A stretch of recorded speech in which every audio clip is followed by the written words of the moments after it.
আসসালামু আলাইকুম। সবাই কেমন আছেন? আমি আল্লাহ রহমতে ভালো আছি। চলে এলাম আরেকটা ব্লগ নিয়ে।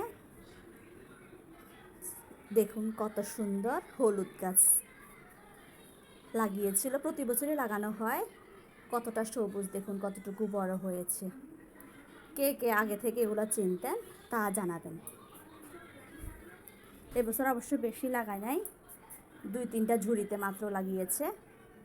দেখুন কতটা সুন্দর, মাশাল্লাহ।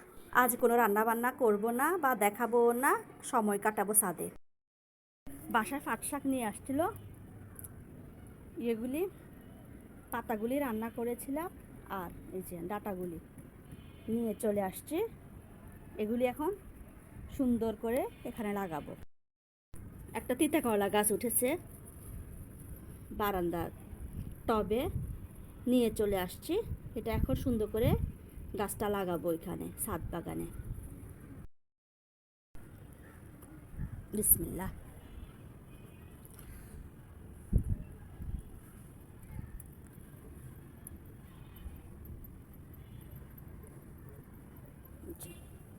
গেঁথে দিলাম মাটির মধ্যে। মাটিগুলো আগে থেকে ভিজিয়ে নিয়েছি। এখানে পাট শাক আমার হাজব্যান্ড অবশ্য ফেলেছিল। এইগুলো হচ্ছে বিচি থেকে উঠছে কয়েকটা, বৃষ্টির কারণে অবশ্য নষ্ট হয়ে গেছে, আর কয়েকটা মাত্র আছে। তো আমি এখানে ফাঁকে ফাঁকে আরও কিছু লাগিয়ে দিচ্ছি।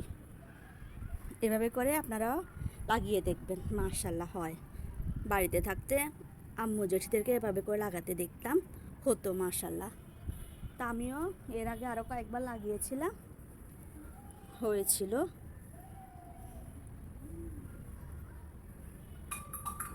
যে দেখুন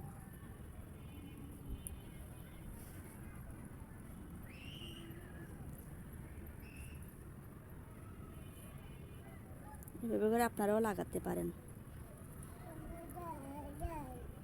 যারা যারা জানেন না তারা ট্রাই করে দেখতে পারেন। সবগুলো গাছ মানে ডাঁটা সব এভাবে করে লাগিয়ে দিলাম।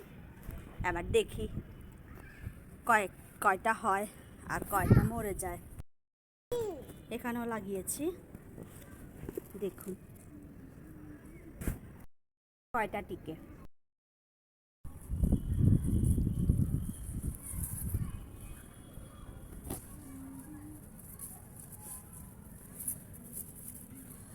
এখানে লাগিয়ে দিচ্ছি তিতা করলা গাছটা। কিছুটা আগাছা হয়েছে, সময়ের অভাবে আগাছাগুলি পরিষ্কার করা হচ্ছে না।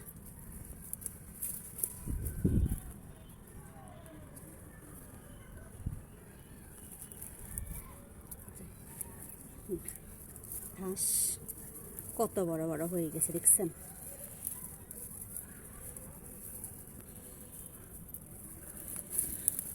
বেলা পড়ে গেছে, প্রায় সন্ধ্যা হয়ে আসছে। আমি আগে থেকে পানি দিয়ে দিয়েছি, নরম হয়ে গেছে মাটিগুলা। একেবারে আগাছা তোলাতে দেখুন একেবারে সবটা উঠে চলে আসছে।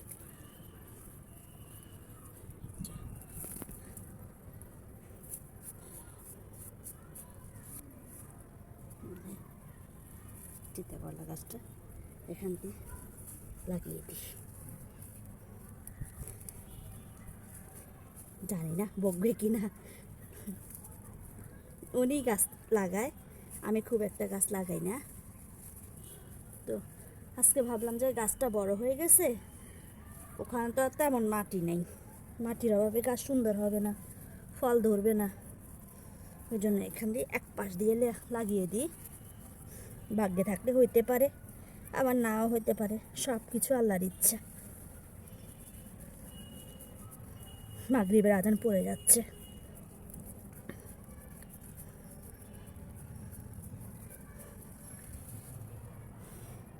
আজ এ পর্যন্তই। ভালো থাকুন, সুস্থ থাকুন। আল্লাহ হাফেজ। আজান পড়ে যাচ্ছে।